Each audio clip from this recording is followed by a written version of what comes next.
अस्सलाम वालेकुम। तो स्टार्ट करते हैं आज की क्लास। और आज की क्लास में हम सबसे पहले तो फ्लेक्स बॉक्स को ओवरव्यू करेंगे। अच्छा, ओवरव्यू से क्या मुराद है? ओवरव्यू से मुराद ये है कि हमने फ्लेक्स बॉक्स ऑलरेडी पढ़ रखा है। लास्ट क्लास में इसकी पूरी डिटेल्स में बात हुई थी, अगर आपको याद हो। और पूरी एक वीडियो फ्लेक्स बॉक्स के ऊपर हमने कवर करी, तकरीबन मैक्सिमम 30 मिनट्स तो हमने सिर्फ फ्लेक्स बॉक्स पे ही लगाए होंगे। तो एक गेम खेलते हैं, और वो गेम आपको फ्लेक्स बॉक्स की प्रैक्टिस करवाए। तो वो आप घर पे भी खेल सकते हैं। आपने गूगल पे आना है और यहाँ पर आके लिखना है फ्लेक्स बॉक्स फ्रॉगिंग। आपने इस पे इंटर प्रेस करना है तो आपको ये फर्स्ट लिंक यहाँ पर दिखेगा। मैं एक बार ओवरव्यू इसलिए करवा रहा हूँ क्योंकि मैंने आगे चल के वेबसाइट बनवानी है। बहुत अच्छा गेम है, प्रैक्टिस अच्छी हो जाती है। आप सिंपली इस लिंक को ओपन कीजिए, आपका गेम ओपन हो जाएगा। और करना क्या होता है इसमें बता दूं। अभी असल में इंटरनेट थोड़ा स्लो है, इसलिए पेज लोड होने में टाइम ले रहा है। 24 लेवल है। हम 24 लेवल पूरे नहीं खेलेंगे क्योंकि उस तक जाने के लिए आपको एडवांस तौर पे फ्लेक्स बॉक्स को आना चाहिए। हम मैक्सिमम 9 स्टेप्स या 9 लेवल्स तक खेलेंगे और उसके बाद इसको क्लोज कर देंगे। आप घर पे भी जब प्रैक्टिस करें तो कोशिश करें कि 9 लेवल्स तक ही जाएं, ज्यादा आगे ना जाएं, क्योंकि फिर आगे ऐसी प्रॉपर्टीज है जो आपने पढ़ी ही नहीं है। फिर वहां पर आप कंफ्यूज होते हैं। अब यहाँ पर ये फ्रॉग बैठा हुआ है। फ्रॉग को आपने यहाँ पहुंचाना है। अब यहाँ पर डिस्प्ले फ्लेक्स की प्रॉपर्टी लिखी हुई है। थोड़ा मजेदार है। तो अब आपने गौर से देखिए, मैं पेन भी यूज करता हूँ। मैंने आपसे कहा था जब आप किसी भी चीज पे, किसी कन्वेन कंटेनर पे जब आप फ्लेक्स को लगाते हो तो बाय डिफॉल्ट फ्लेक्स की जो डायरेक्शन है वो हो जाती है रॉ। फिर मैंने आपको बताया था जब आपको किसी आइटम्स को हॉरिजॉन्टली मूव करना हो तो आप किस प्रॉपर्टी का इस्तेमाल करते हैं? Justify content. रिपीट कर रहा हूं अपने वर्ड्स। जब आपको किसी भी एलिमेंट को हॉरिजॉन्टली मूव करना हो तो आप एक प्रॉपर्टी यूज करते हैं जिसका नाम होता है जस्टिफाई कंटेंट, ये लिखी हुई। लेकिन जब आपको किसी एलिमेंट को ऐसे वर्टिकली मूव करना हो तो इसके लिए आप जो प्रॉपर्टी यूज करते हैं उसे कहते हैं अलाइन आइटम्स। फ्लेक्स बॉक्स की ये दो प्रॉपर्टीज है जो हॉरिजॉन्टली और वर्टिकली काम करती हैं। अब प्रॉप को हमें यहां से यहां लेके जाना है तो हमारी कौन सी प्रॉपर्टी यूज होगी? Justify content. तो मैंने क्या लिखा, जस्टिफाई, यहां लिखना है आपने, डब्बा इसमें दिया हुआ है, जस्टिफाई डैश कंटेंट। इससे तुम्हारी ये में याद हो जाएंगी चीजें। अब हमें इसको लेके जाना है ना बीच में ना स्टार्ट में, हमें इसको लेके जाना है आखिर में। तो एक प्रॉपर्टी है एंड के नाम से, आप एंड लिख दो या फ्लेक्स एंड लिख दो, ये मुझे चला गया होगा। और आपने नेक्स्ट किया, आपका लेवल पार होगी, तो फर्स्ट लेवल आपका क्लियर होगा। अब यहां पर देखिए सेकंड लेवल पे आपके पास दो फ्रॉग्स हैं। अब आपको यहां पर लेके जाने बीच में, तो हॉरिजॉन्टली मूव करना है तो कौन सी प्रॉपर्टी इस्तेमाल होगी? जस्टिफाई कंटेंट यूज होगी सर। आपने लिखा जस्टिफाई डैश कंटेंट, और आपने क्या कर दिया, क्या कर दो, सेंटर कर दो। जैसे ही मैंने लिख के देखा सेंटर में आ गए। अब मैंने नेक्स्ट किया, मेरा लेवल बिल्कुल एक्यूरेट तरीके से पास हो गया। इससे आपको प्रॉपर्टीज याद हो जाएगी गेम खेलने से। जैसे हमारे स्कूल में एग्जाम्पल आती थी, ठीक है, जैसे जीएस लिखते तो वो शो हो जाता था कि कौन सा तो शो होगा। नहीं नहीं, ये गेम है। ये गेम है जो तुम्हें डिस्प्ले फ्लेक्स की प्रॉपर्टी याद करवाता है। अब यहां पर देखिए गौर से, हाँ। अब यहां पर हॉरिजॉन्टली मूव करना है, लेकिन अगर गौर से देखो तो इनके दरमियान स्पेस बराबर डिस्ट्रीब्यूट की गई है। तो मैंने आपको जस्टिफाई कंटेंट की प्रॉपर्टी पढ़ाई थी, क्या नाम था उसका? हाँ, स्पेस बिटवीन नहीं, जिसमें बराबर में, मतलब स्पेस सही से इक्वली डिस्ट्रीब्यूट हो जाती है, स्पेस इवनली। याद नहीं है क्या? Space evenly. मैंने क्या बोला? अच्छा यहां देखिए, जस्टिफाई कंटेंट कर दो, स्पेस इवनली डिस्ट्रीब्यूट कर दो। अभी भी देखिए मुझे लग रहा है ये सेंटर में आया है, लेकिन ये सही नहीं आया।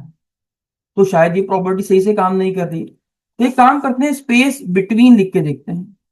स्पेस बिटवीन लिखी, ठीक है, स्पेस डिस्ट्रीब्यूट हो गई, सेंट्रलाइज हो गई, लेकिन बाकी दो आपके पास फ्रॉक्स वो सही तरीके से अलाइन नहीं हुई, यानी ये भी काम नहीं कर रही। स्पेस अराउंड, हाँ परफेक्ट। जब आपने स्पेस अराउंड की प्रॉपर्टी यूज करी तो आपको पता चला कि यार अराउंड का इस्तेमाल करके आप इसको एडजस्ट कर सकते। देखा, ये प्रॉपर्टीज आपको याद करवा रही है, ये गेम आपको याद करवा रहा है कि कौन सी प्रॉपर्टी को हमें कब कहाँ कैसे इस्तेमाल करना है। इससे क्या होगा, कल को हमें 3 कंटेनर बनाने हुए और उसको एडजस्ट करना पड़ा तो हम ये वाली प्रॉपर्टी का इस्तेमाल कर सकते। नेक्स्ट किया, अब ये नया लेवल आ गया। अब यहां पर देखिए, एक दो एलिमेंट स्टार्ट में है, बिल्कुल के दरमियान बिल्कुल स्पेस कम है और बीच वाला थोड़ा स्पेस ज्यादा है। यहां पर जस्टिफाई कंटेंट ही यूज होगा क्योंकि हॉरिजॉन्टली एलिमेंट्स को मूव करना है। उसके बाद यहां पर हम कौन सी प्रॉपर्टी लगाएंगे, कौन सी वैल्यू लिखेंगे, स्पेस बिटवीन। कह रहा है स्पेस बिटवीन लिख के देखें, तो स्पेस बिटवीन लिखा तो बिल्कुल परफेक्ट तरीके से आपके फ्रॉक्स अपने जो नेक्स्ट पे उसमें जाके अलाइन हो गए।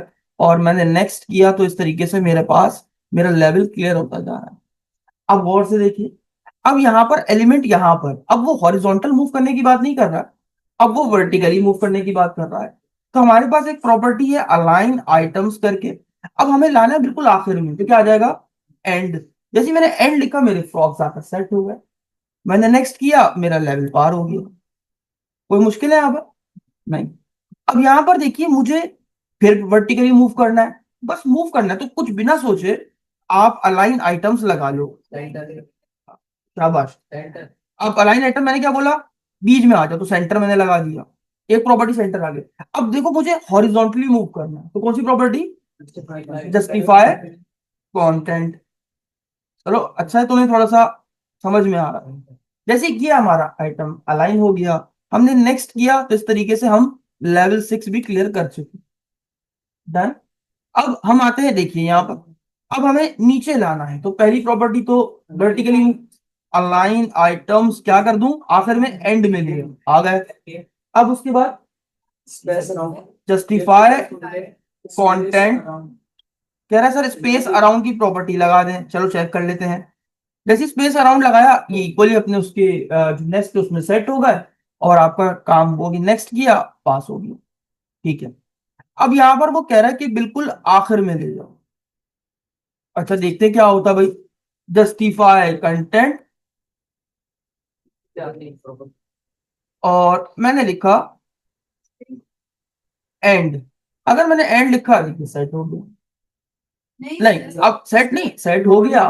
लेकिन वो अपने कलर हाँ, कोडिंग अब वो देखो, तो यानी इसका मतलब ये वाला पहले आएगा, ये वाला पहले, तो यानी हमें उल्टा करना है। तो हमें क्या करना है, मैंने प्रॉपर्टी पढ़ाई थी। अच्छा यहाँ पर कह रहा है वो डायरेक्ट प्रॉपर्टी लगा दो उसमें, फ्लेक्स की डायरेक्शन क्या कर दो, रॉ को रिवर्स कर दो, रॉ रिवर्स। सही हो गया, नहीं सर स्पेलिंग गलत है, डायरेक्ट लिख दिया, डायरेक्शन। डायरेक्टली होगा। रॉ को उल्टा कर दिया, रॉ का रॉ रिवर्स कर दिया, बिल्कुल ऐसे। नेक्स्ट किया, समझ में आ गया। ये गेम आपने घर जाके खेलना है और 4-5 बार खेलना है। अरे इसी तरह हमारे ये एक ही लेवल है जो फिक्स है। हाँ ऐसे ही है, डिफरेंट नहीं होता सर, मतलब वो आपको असल में याद करवा देगा कि कौन सी प्रॉपर्टी आपने कब यूज करनी।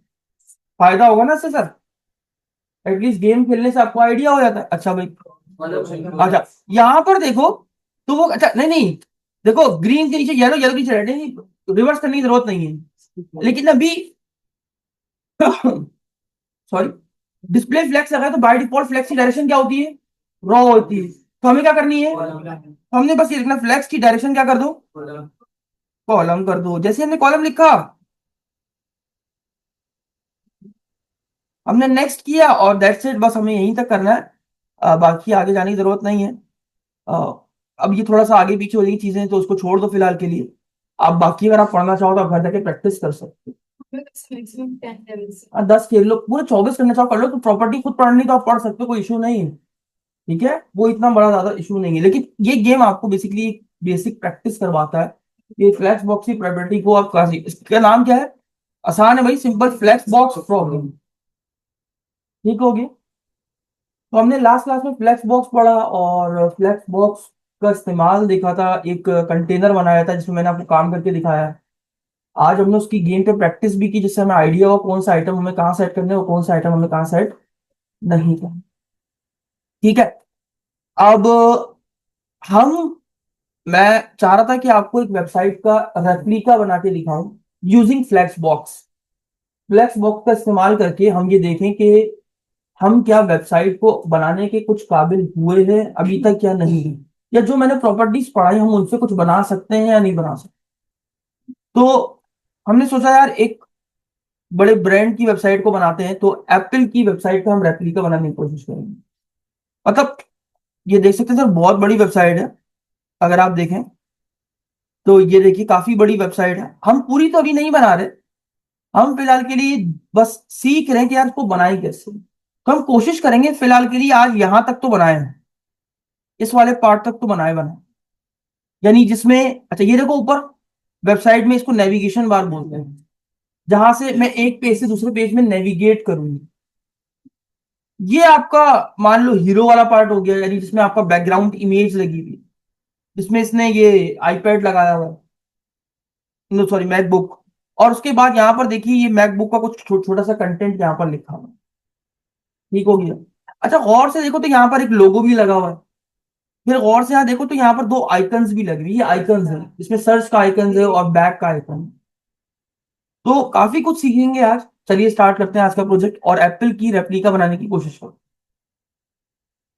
सबसे पहले हम आते हैं, क्योंकि आज हम प्रोजेक्ट पे काम कर रहे हैं तो इसीलिए हमें फ्रेशली एक फोल्डर बनाना पड़ेगा। तो हम बना रहे हैं एप्पल वेब रेप्लिका, मैंने इसका नाम रखा है।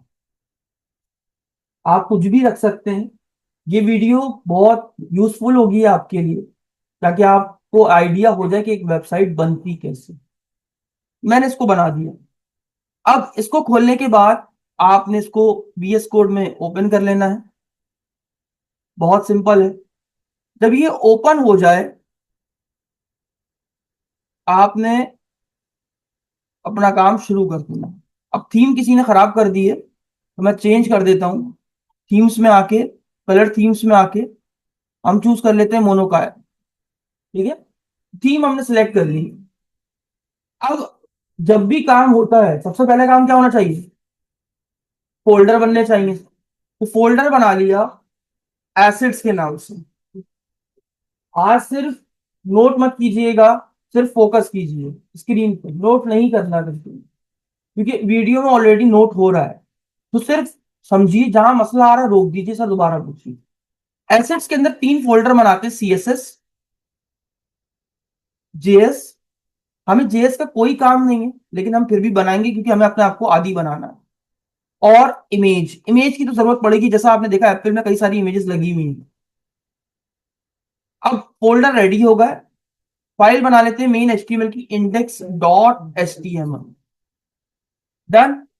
इतना करके आपने इसको बंद कर लेना है और यहां पर शिफ्ट दबा के वन बॉयलर प्लेट ले आना है। तो अब इसका टाइटल देखना है, तो माउस रखा तो इसका टाइटल आ रहा है एप्पल, तो हम भी अपना टाइटल क्या रख लेंगे, एप्पल। रख लिया। अब जाहिर सी बात है हमें डिजाइनिंग भी तो करनी होगी, तो हम यहाँ पर CSS में आते हैं और स्टाइल की फाइल बना लेते हैं। बना लिया। अब फाइल बन चुकी है, इस फाइल को इसमें लिंक करना है। फोकस, लिंक करना है।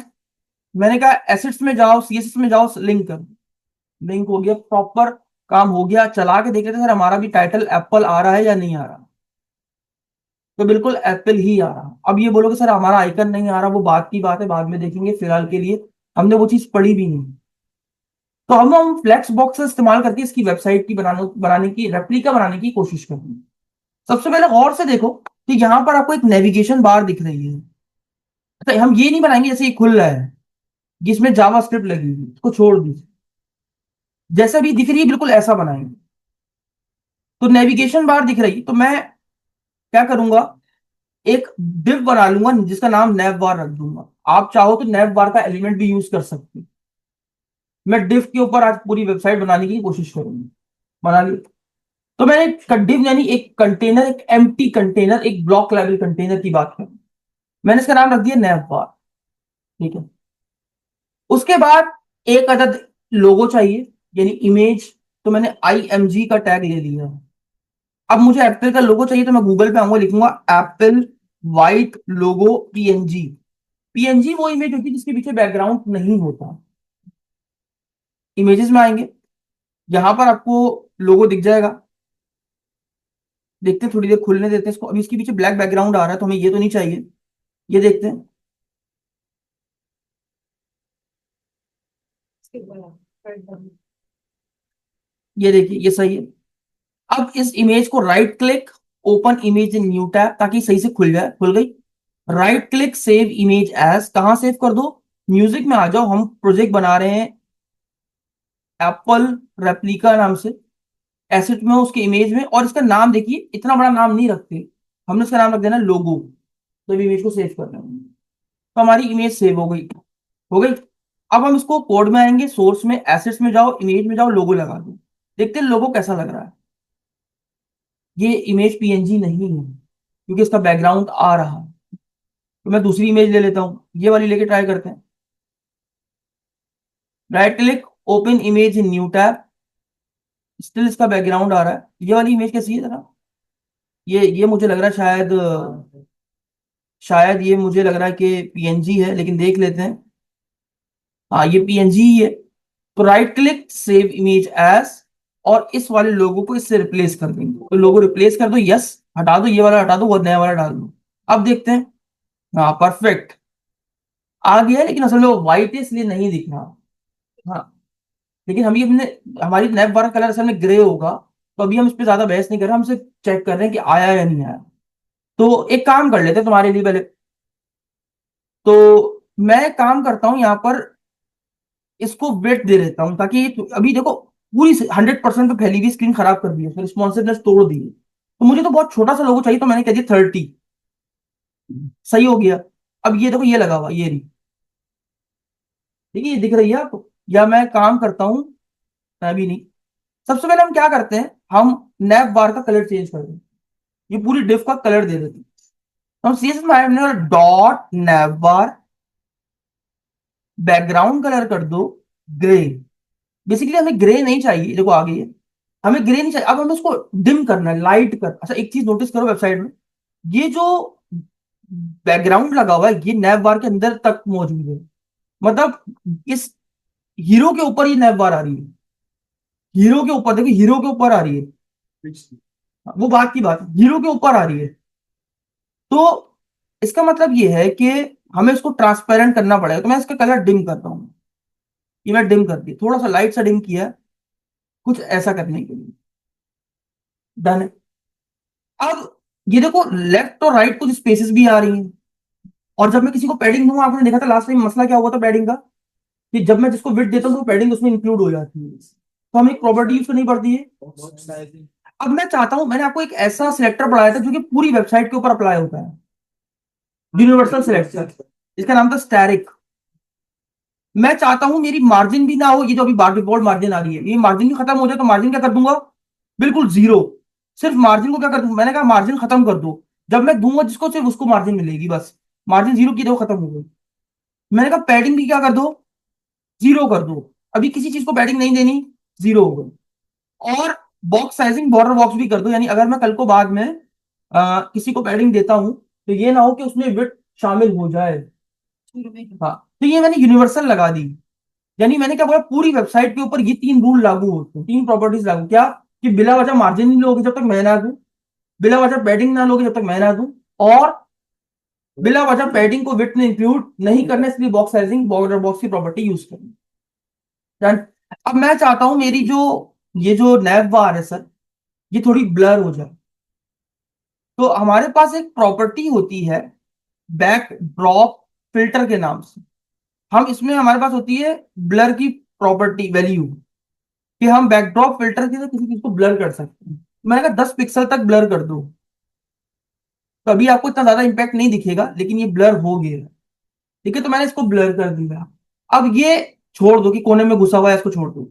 अब हमारा मेन्यू बनेगा, स्टोर, मैक, आईपैड, ये एंकर बटन बनेंगे। तो मैं आया वापस इसके अंदर, और नैव बार के अंदर ही मैंने एंकर का बटन लगाया। मैंने क्या लिखा? अच्छा, store, Mac, iPad, iPhone, store. ऐसे ही बना लेंगे बहुत सारे। स्टोर के बाद राइट क्लिक, फॉर्मेट। स्टोर के बाद क्या था? Mac, iPad, iPhone, watch vision, watch vision,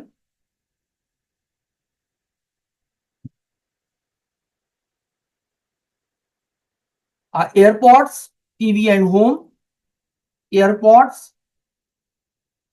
TV and home, और क्या है, इंटरटेनमेंट, एंटरटेनमेंट,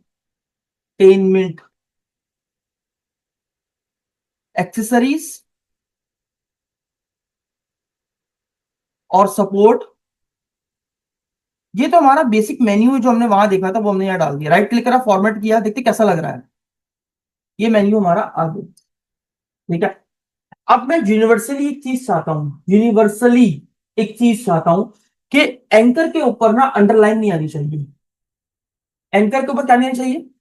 अंडरलाइन नहीं आनी चाहिए। तो यूनिवर्सली यानी मैं इसकी बात कर रहा हूं, तो क्या हम किसी सेलेक्टर के अंदर क्या हम दूसरा नेस्टेड सेलेक्टर लगा सकते हैं? बिल्कुल लगा सकते हैं। तो मैं क्या बोलता हूं, इसके अंदर ही काम कर रहा हूं। मैंने क्या बोला, एंकर के ऊपर क्या नहीं आना चाहिए? टेक्स्ट डेकोरेशन नन कर दो, यानी लाइन को रिमूव कर दो। नन कर दिया। और एंकर कलर क्या कर दो, हमेशा व्हाइट कर दो। मैंने ये यूनिवर्सल के अंदर ही सिलेक्टर लगा। मैंने क्या बोला, एंकर के ऊपर क्या करना है तुमने, और चेक करें कुछ फर्क आया? बिल्कुल आया। जी मैम। हमारी लैंग्वेज की बात लोग बोलो मैं आते तो क्या कह रहे हैं सर? सर आप गौर से देखिए ना, मैंने स्पैन एलिमेंट यूज किए सारे में। Image is also inline element, block थोड़ी है। सर आप यूएल और एलआई से बना रहे थे, मैं सिंपल डायरेक्ट एंकर से बना रहा हूं। मैं तो उसमें यूएल एलआई एड ही नहीं कर रहा। अगर मैं यहाँ पर ये कर, तुम कहना चाहता हूं, मैं पता चल गया। आपने कहा सर यूएल लिखे और एलआई कर दें, तो अगर जाहिर सी बात है इसमें एंकर लगाओगे तो जाहिर सी बात है वो लाइन ब्रेक करके ही आएगा। एक मिनट। तो खैर हम अपना मेन्यू वाला वापस लेकर आते हैं। अगर आप उसको यूएल एलआई में रखते हो तब वो जाके जो है वो एक के नीचे एक आता है, ठीक है। मैंने सिंपल डायरेक्ट एंकर में ही लगा दिया, क्योंकि गौर से देखो इसका, यहाँ पर देखो एक ही तरीके से सारे लाइन में लिखे हुए हैं, अलग अलग नहीं है कि मतलब आप कहो कि यार वो देखो लोगो भी साथ में आ रहा है। असल में मसला ये है, लोगो भी बिल्कुल मेन्यू की तरह इन्होंने जो है ना वो बनाया है। तो मैंने डायरेक्ट इसलिए एंकर टैग यूज कर दिया। अब ये मेरे पास मेन्यू आ गया। अब मैं क्या चाहता हूं, ये देखो मेन्यूज का पूरा सेंटर में है। गौर से देखो तो सेंट्रलाइज हुआ। तो सबसे पहले मैं क्या करूंगा, नैव बार में जाऊंगा, इसको कर दूंगा डिस्प्ले कर दो फ्लैक्स। फ्लैक्स हो गया। फ्लैक्स से होगा कुछ नहीं, क्योंकि रॉ में बाय डिफॉल्ट है, तो रॉ हो गया। हो गया। अब मैं चाहता हूं ये सेंटर में आ जाए हॉरिजॉन्टली। कौन सी प्रॉपर्टी? जस्टिफाई कंटेंट कर दो। जस्टिफाई कंटेंट क्या कर दो? सेंटर में कर दो। सेंटर किया, हो गया। अब मैं चाहता हूं इनके दरमियान स्पेस आ जाए, तो justify, justify, space between. Sorry, justify content की जगह, सेंटर की जगह अगर हम, अच्छा सही, स्पेस आ जाए। स्पेस के लिए हम कौन सी प्रॉपर्टी यूज करते हैं, मैंने बताया था लास्ट क्लास में, गैप। ये गैप दे दो 20 पिक्सल का। सेव करके देखते कैसा लग रहा है। Good, good. अब देखो ये जो है ना आपका, क्या कहते हैं, लोगो। लोगो सही लग रहा है, और ये देखो ये ऊपर चिपक गए हैं। सेंटर में। अच्छा पहले तो मैं चाह रहा थोड़ी मेरी, अच्छा ये देखो इसका साइज थोड़ा सा बड़ा है नैप बार का। तो मैंने क्या बोला, मेरी नैप बार को भी मैं हाइट दे देता हूँ। तो फॉर एग्जाम्पल मैंने हाइट दे दी 60 पिक्सल की। सेव किया और रिफ्रेश किया, ये देखो काफी ज्यादा हो गई सर, इतनी ज्यादा नहीं करनी थी। तो 50 सही है, देख लेते हैं, ज्यादा है, ये ठीक है, ठीक है। अच्छा अब देखो ये सब चिपके हुए हैं, बिल्कुल बॉर्डर टू बॉर्डर चिपके हुए हैं। मैं चाह रहा हूं थोड़ी सी पैडिंग भी दे दूं, तो मैंने कहा पैडिंग ले लो आप 20 पिक्सल की। अच्छा पैडिंग देने से क्या हुआ, वो लोगो आपका गायब हो गया। खैर, तो मैं इसको कम करता हूँ, 10 पिक्सल देते हैं। ये देखिए, लेकिन प्रॉब्लम ये है कि अब वो लोगो खराब हो रहा है। तो पैडिंग में एक काम, अच्छा हाइट बढ़ा देता हूँ, थोड़ी सी हाइट बढ़ा के देखता हूँ, 50 कर देता हूँ। अब गुड है, सही लगे। अब यहां पर देखो तो ये चीज बीच में है, ये चीज ऊपर है। मैं चाहता हूं वर्टिकली सारे आइटम सेंटर में अलाइन हो जाए, तो क्या लिखूं? शाबाश, align items, align item centre. जैसे ही किया सब परफेक्ट हो गया। अभी तक काम बिल्कुल परफेक्ट चल रहा है, कलर मैच नहीं कर रहे आई नो, लेकिन अभी हम उस पर बहस नहीं करेंगे। सर लोगों का साइज छोटा बड़ा कर सकते हैं? बिल्कुल कर सकते हैं, यहाँ से मैंने विड्थ दी हुई तो है लोगों को, देखो 30 30 दी हुई। तो वो बड़े हैं ना। नहीं इसमें थोड़ा अच्छा, देखिए इसमें विड्थ लोगों का काफी छोटा है, तो इसको आप 20 कर लो, ठीक हो गया, डन है। अब मुझे ये वाला कलर चाहिए, तो मैंने आपको बताया अगर आपको किसी का कलर कॉपी करना हो, तो कलर जिला की एक्सटेंशन होती है। गूगल पे आना है, यहाँ पर आपने लिखना कलर जिला।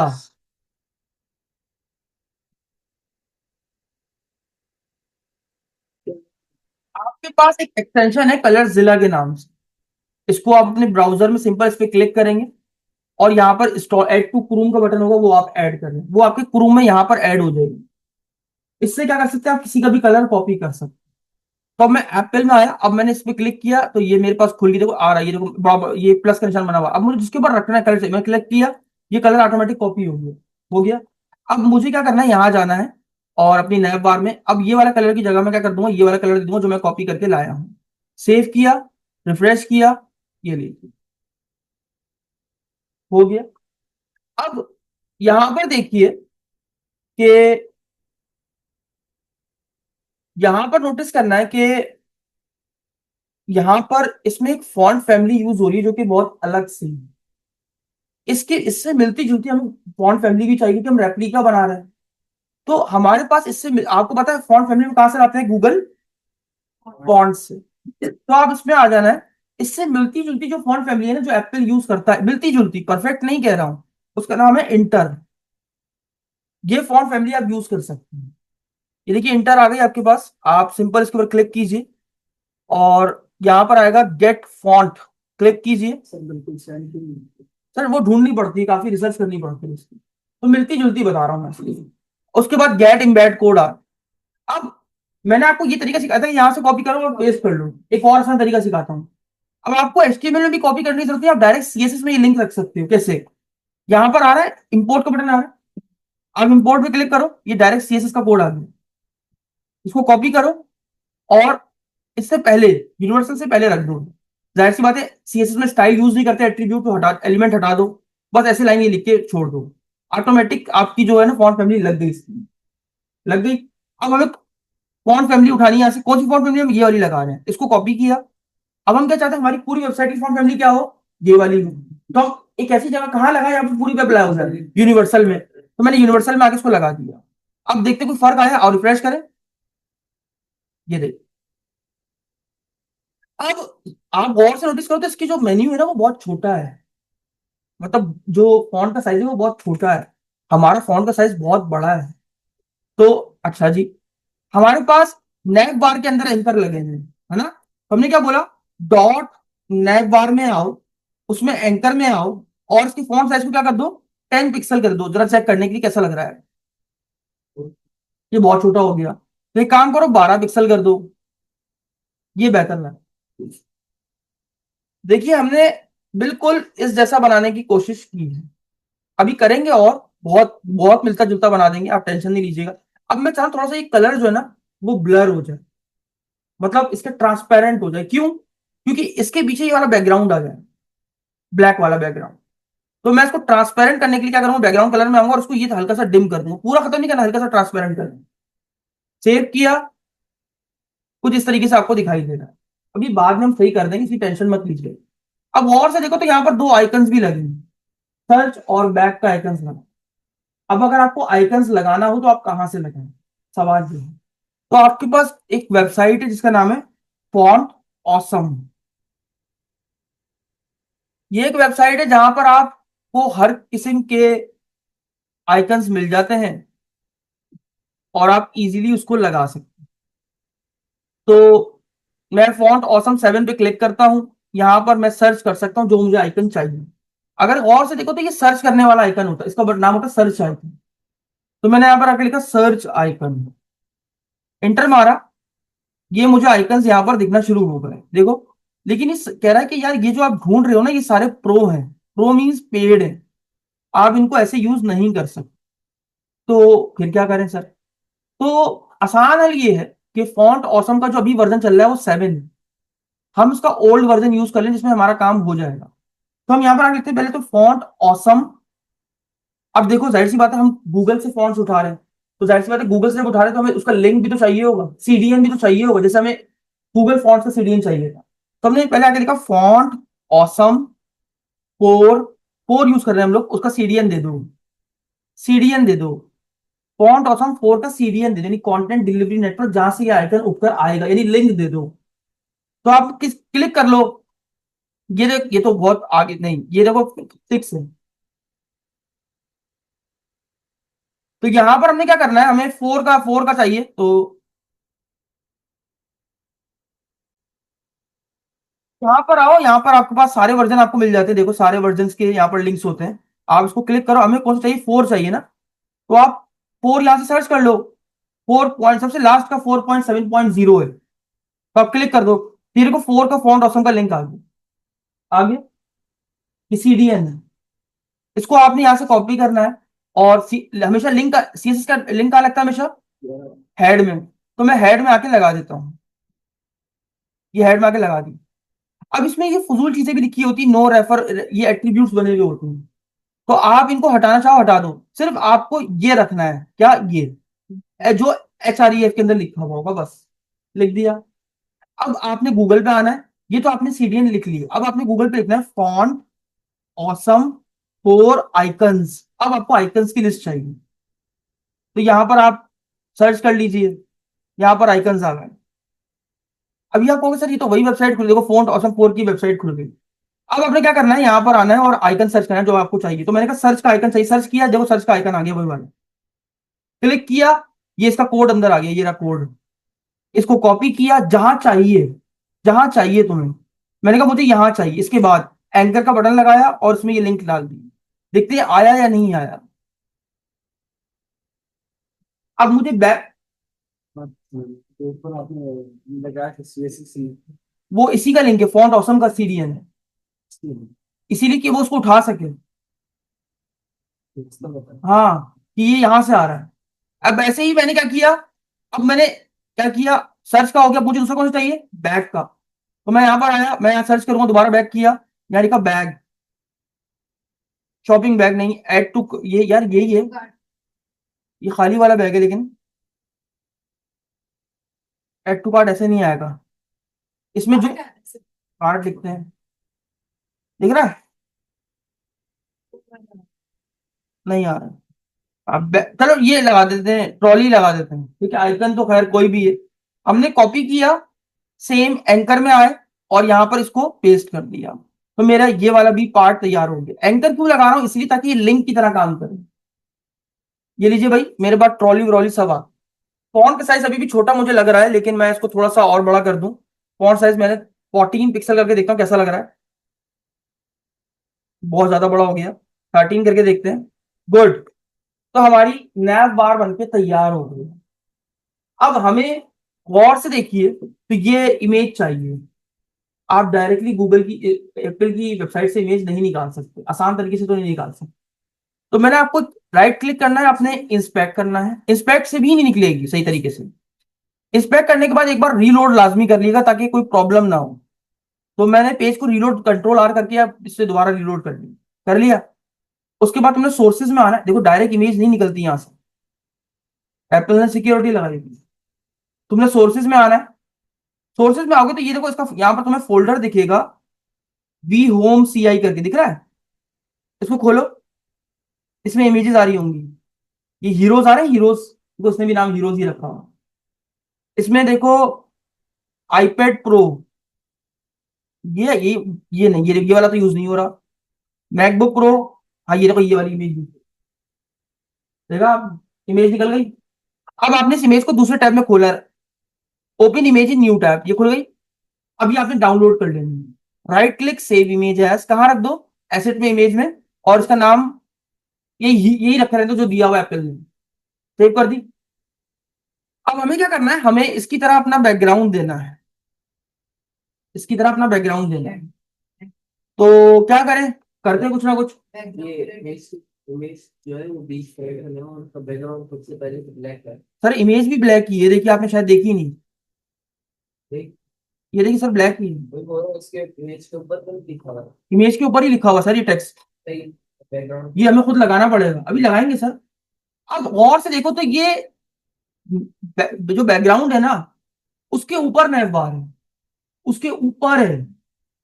यानी बैकग्राउंड यहां से शुरू हो रहा है, नैव बार उसके ऊपर आ रही है। तो क्या करें सर, यानी कंटेनर के ऊपर कंटेनर है। तो मैं पूरी नैव बार को भी कटा देता हूं, यहां से काट लिया, हटा दिया।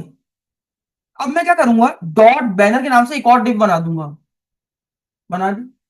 और बैनर के अंदर इसको रख दिया, किसको, नैव बार को। फॉर्मेट किया, सेट हो गया, ये नैव बार मैंने बंद कर दी। अब हम एक बैनर का हमारे पास आ गया, अब हम इस बैनर के ऊपर इमेज लगाते हैं जो हमने डाउनलोड की। तो डॉट बैनर में आओ, आ गए, बैकग्राउंड इमेज लगा दो। आपको पता कैसे लगाते हैं, URL। इमेज कहां पड़ी हुई है, एसेट्स में आओ, नहीं, गौर से देखो, हम यहां पर हैं, हमें पहले बाहर निकलना है CSS फोल्डर से, ताकि फिर हम इमेज में आ सके। तो क्या करूं, बैक जाना, क्या लिखूं, डबल डॉट फॉरवर्ड स्लैश, पढ़ाया था आपको, डबल डॉट फॉरवर्ड स्लैश, बाहर आने के लिए, फोल्डर पीछे आने के लिए। इमेज में जाओ, ये वाली इमेज लगा दो, हीरो वाली लगा दी।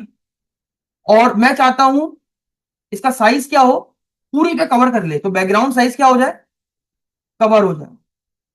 और चक्कर कैसी लग रही है, ये हमारी वेब है, यहां पर आ गई। अभी इसमें हाइट नहीं दी हुई, इसलिए इसी में फंस गई है वो। तो मैं चाहता हूं मेरी पूरी स्क्रीन जितनी दिख रही है, जैसे ये दिख रही है, फुल स्क्रीन पे ऐसी दिखे।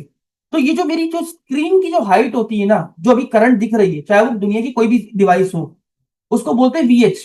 VH मतलब व्यू हाइट। जितना व्यू दिख रहा है उतनी हाइट ऑक्यूपाई कर लो। तो मैं क्या बोलूंगा कि भाई तुम्हारी जो हाइट है वो 100 VH कर लो। अब ये VH क्या है, ये भी यूनिट है। VH means view height. 100 view height का मतलब जितनी स्क्रीन की हाइट है ना अभी दिख रही है, उतनी हाइट इख्तियार कर लो, चाहे वो कोई भी डिवाइस हो। रिफ्रेश करें, ये आ गई। अब आ तो गई है, लेकिन कई सारी चीजें इसमें डिस्टर्ब भी हो गई। गौर से देखो तो यहाँ पर ये इमेज का जो वो जो उसका आइकन वाइकन था, वो सब इधर उधर हो गया।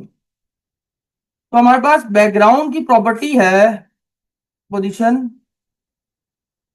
क्या था, background size, background repeat, no repeat, और क्या था, बैकग्राउंड साइज कवर। बैकग्राउंड हमने लगा दिया, हाइट हमने दे दी, ब्रेड्थ हम दे देते हैं 100%। नहीं, नहीं, नहीं, नहीं, नहीं, इमेज सेट नहीं ये हमारी वेबसाइट ही है ना। हाँ, हमारी इमेज जो बैनर है वो नहीं आ पा रहा, क्यों नहीं आ पा रहा, देखते हैं क्या गलती कर रहा हूं मैं। सदाएगा ना। हाँ, नेक्स्ट बार कैमरे बहुत सारी इसी से।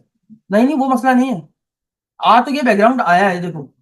अगर कवर की जगह कंटेन लिखे तो क्या होगा, ये आया है, ये देखो आया है। प्रॉब्लम ये है कि मुझे पूरी स्क्रीन पे दिखाना है, तो इसीलिए मैंने इसको कवर किया हुआ है। और कवर से क्या हो रहा है वो, पेज कवर। विड्थ हटाते हैं, और हाइट 100 VH सही दी हुई है मैंने। अगर हाइट इसकी 80 कर दें तो क्या होगा, VH मीन्स व्यू हाइट। आ तो रही है, लेकिन ये जो चीज है वो वहां चली गई है। पहले भी वही चलेगी। मुझे इसको यहां लाना है, यहां लाना। सेंटर में हाँ, तो 100 VH करते हैं, और बैकग्राउंड की जो पोजीशन है वो सेट करते हैं। बैकग्राउंड पोजीशन का है, ये रहा। इसको सेंटर करके देखते हैं, देखा आप, प्रॉब्लम्स आती हैं। इसका मतलब ये थोड़ी कि आप डिस्टर्ब हो जाओगे, परेशान हो जाओगे, काम छोड़ दोगे, बिल्कुल ऐसा नहीं। देखिए हमारी वेबसाइट, अब देखिए इसमें, ये मैं इसके बराबर में रखता हूँ, देखिए इसको, देखिए थोड़ा सा कलर में, हाँ, हमारा मेन्यू थोड़ा सा, इसमें गैप और भी ज्यादा है, हमारा गैप थोड़ा कम है, तो हम भी गैप बढ़ाते हैं, और गैप हम दे देते हैं 40 पिक्सल। देखिए, नहीं, अब ज्यादा दे दिया मैंने शायद, तो 30 दे देते हैं, 35। थोड़ा सा फर्क है। इसको और 35 दे देते हैं, ये लीजिए, हो गया। अब बेहतर है। अब प्रॉब्लम ये, इसके जो ये ना वो छोटे हैं, और मेरे काफी बड़े हैं। फॉन्ट साइज 10 पिक्सल नहीं, 12 करके देखते हैं। हाँ बेहतर है सर, बेहतर है। तो देखिए बन रही है बिल्कुल, आ रहा है आपके पास, ठीक है। तो हो गया, अब हमारा ये भी तैयार है, नैप बार भी तैयार हो गई ऑटोमेटिक, और बैकग्राउंड भी हमारा लग चुका। अब हमें चाहिए बैकग्राउंड के ऊपर, देखो ये टेक्स्ट जो लिखा है, देख रहे हैं आप, अब ये लिखा हुआ है बैकग्राउंड के ऊपर टेक्स्ट। तो नैप बार के नीचे लिखा हुआ है, तो मैं नैप बार के नीचे आया यहाँ पर, ये नैप बार यहाँ खुली, ये नैप बार बंद हो गई, काम सारा बैनर के अंदर ही कर रहा हूं। तो इसका नाम क्या रखे हम, डॉट बैनर कंटेंट नाम रख देते हैं। आप कुछ भी नाम रख सकते हैं, मैंने इसका नाम बैनर कंटेंट रख दिया। तो एक हेडिंग लिखी हुई H book pro, MacBook pro 14, तो ये बड़ी हेडिंग है H1 मैकबुक। हाँ वो भी कर सकते हैं आप, मैक, ये अच्छा अच्छा सवाल है बेटा, जबरदस्त, गुड। मैकबुक मैं करता हूँ प्रो 14, और ये कॉमा, ठीक है, हमारे में आया, आया सर, ये ब्लैक कलर का दिख रहा है, वो हम सेट कर लेंगे बाद में, उसकी परेशानी नहीं है। इसके बाद एक और हेडिंग है जो कि H2 कर लो, super charge by M5 dot, super charge by M5 dot. उसके बाद एक और ये पैराग्राफ, अवेलेबल स्टार्टिंग 10.22। पैराग्राफ। हाँ इसको पैराग्राफ में लिख लो आप, अवेलेबल स्टार्टिंग 10.22, देखते आया, ये देखिए सारा टेक्स्ट हमारा भी आ गया। और यहाँ पर दो बटन बने हुए हैं, एक हम बना लेते हैं, अच्छा अब ये दो बटन है, अच्छा गौर से देखो तो पूरी वेबसाइट में दोनों हमें सेम बटन एक बार बना लो, बार बार इस्तेमाल कर सकते हो, देखो सेम ही तरीके से इसने यूज किए हैं, पूरी वेबसाइट में देखो कॉमन बटन यूज किए हैं, एक के अंदर बैकग्राउंड, एक के अंदर बैकग्राउंड नहीं, यानी आउटलाइन में। तो हम क्या करते हैं, दोनों बटन्स को एक डब्बे में डाल देते हैं, डॉट बैनर बटन्स बना लिया। अब इसमें हम दो एंकर लगा लेंगे, एक का नाम क्या रखेंगे, लर्न मोर, और एक है प्री ऑर्डर। तो मैंने ये लिख दिया पहला बटन, इसके बाद आ जाएगा मेरा दूसरा button, pre order, pre order था ना, हाँ प्री ऑर्डर ही था, ठीक है। फॉर्मेट किया, डॉक्यूमेंट फॉर्मेट, HTML तैयार होगा, जितनी हमने करनी थी वो सारी हमारी यहाँ पर देखो आ गई, आगे। अब मुझे इसको यहां लाना है, सही है।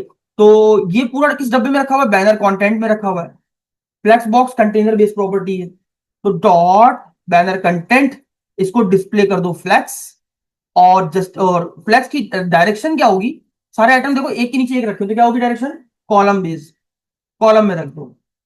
तो हमारे अभी भी स्टिल कॉलम में ही है, कॉलम में ही आ गया, ठीक है। उसके बाद सेंटर कर दो, तो justify content centre,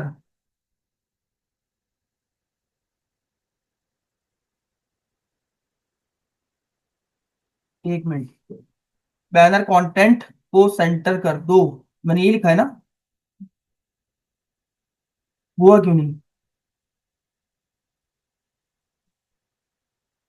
banner content में जो तमाम डेटा है, यानी ये पूरा डेटा, इसको सेंट्रलाइज कर दो, तो डिस्प्ले फ्लैक्स, अच्छा सॉरी, ये देखो गलत कर रहा हूं ना।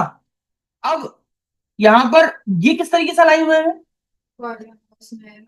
कॉलम वाइज, तो कॉलम में हमें ऐसे जाना है, तो हमारे पास जो प्रॉपर्टीज होगी वो होगी अलाइन आइटम्स, आ गया, आ गया ना, आ गया। अब इसके कलर चेंज करते हैं, थोड़ा बहुत बुरे लग रहे हैं, तो मैंने क्या बोला, डॉट बैनर कंटेंट में जाओ, उसके अंदर H1 में जाओ, H1 में जाओ, H1 में जाओ, कलर कर दो सबसे पहले तो व्हाइट, ताकि दिखना शुरू हो, फॉन्ट साइज को बड़ा कर दो, फॉन्ट साइज को बड़ा कर दो, तो 20 पिक्सल, ताकि उसका जैसा दिखे, नहीं बहुत छोटा है, 60 पिक्सल, बहुत बड़ा है, 50 पिक्सल, इसके बराबर ही है, हाँ सही है, हो गया। उसके बाद H2 में जाओ, और H2 में आओ, और H2 का कलर भी व्हाइट कर दो, और क्या कर दो, फॉन्ट साइज कर दो आप 30 पिक्सल, देखते कैसा लग रहा है। उसके बाद ये वाला टेक्स्ट जो आ रहा है अवेलेबल, तो मैंने क्या बोला, अब बैनर कंटेंट में किसमें जाओ, P में जाओ, उसको भी, उसको व्हाइट नहीं, उसको ग्रे कर दो, क्योंकि ग्रे हुआ हुआ है, और फॉन्ट साइज कर दो 10 पिक्सल, नहीं, बहुत छोटा हो गया, 20 पिक्सल। ठीक है, अब इनके दरमियान स्पेस चाहिए, तो यहाँ पर स्पेस हुई हुई है, तो थोड़ा गैप डाल देंगे। किसमें गैप डालेंगे? बैनर कंटेंट के अंदर ही गैप, क्योंकि फ्लैक्स वहीं पर है, गैप डाल दो 20 पिक्सल का। बहुत ज्यादा डल गया, 10 पिक्सल इनफ है। ठीक हो गया। अब ये देखो, ये छुपा करा है, थोड़ा नीचे आएगा, तो मार्जिन क्या कर देंगे, टॉप से क्या कर देंगे, 20 पिक्सल। आ गया। अब ये बटन देखो, तो बटन सही नहीं लग रहे, तो अब यहां पर हम एक काम करते हैं यार, हमें क्योंकि ये बटन बार बार यूज करने हैं, यही बटन सेम यूज करने हैं, तो हम दो बटन बना लेते हैं। कैसे? एक बटन का नाम देते हैं डॉट प्राइमरी बटन, प्राइमरी हम इसको कह रहे हैं, ठीक है, इस वाले को क्लास बना रहे हैं हम। और एक हम बना लेते हैं डॉट प्राइमरी बटन आउटलाइन, जिसमें आउटलाइन वाला होगा। दो क्लासेस बना ली, एक ये वाला बनाऊंगा, एक ये वाला बनाऊंगा। अब ये वाला कलर चाहिए पहले तो मुझे, बैकग्राउंड कलर। कलर जिला खोला, ये कलर कॉपी कर लिया, हो गया।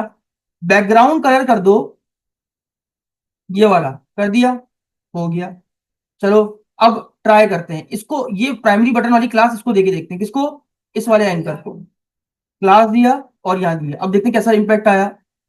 आया, आया। अब इसकी थोड़ी पैडिंग देंगे ताकि सही हो जाए, तो इसकी सीएसएस में आया, इसको पैडिंग दे देते हैं। पैडिंग दे दी मैंने 20 पिक्सल की। सेव किया, ज्यादा हो गई, 10 पिक्सल की है, सही है, परफेक्ट है। अब इसके बॉर्डर देखो, वो राउंडेड है, तो बॉर्डर रेडियस 50 पिक्सल। स्पेस दे देंगे। अब वो देते हैं, ये तैयार हो गया बटन। ठीक है, अब ये वाला बटन, ये आउटलाइन वाला बटन है, इसमें क्या है, सिर्फ बॉर्डर है और बैकग्राउंड अंदर से खाली है। सेम ये कोड कॉपी किया, पेस्ट कर दिया। यहां पर बैकग्राउंड कलर क्या होगा, ट्रांसपेरेंट, कलर नहीं चाहिए। डन। और यहां पर जो बॉर्डर होगा, वो 1 पिक्सल सॉलिड किस कलर का होगा, इसी ब्लू कलर का। अब ये वाली क्लास उस दूसरे वाले बटन को देख के देखती हूँ इसका कलर ब्लू है। क्या है, हम वो देखते हैं, सर। हो गया सर। अब टेक्स्ट कलर इसका ब्लू है, कलर में आएंगे और यही वाला कलर दे देंगे, तो कॉपी किया हुआ ये वाला।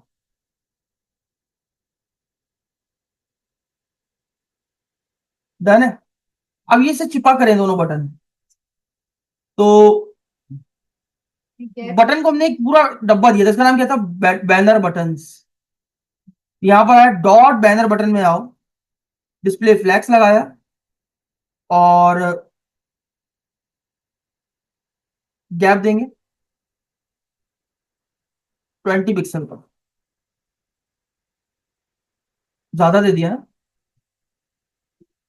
सही है। इसके बटन थोड़े बड़े हैं, मेरे बटन थोड़े छोटे लग रहे हैं, क्यों? क्योंकि मैंने पैडिंग कम दी हुई है। पैडिंग 20 पिक्सल की देके देखते हैं। दोनों बटन को 20 कर दिया, नहीं ज्यादा हो गई, 15 देके देखते हैं।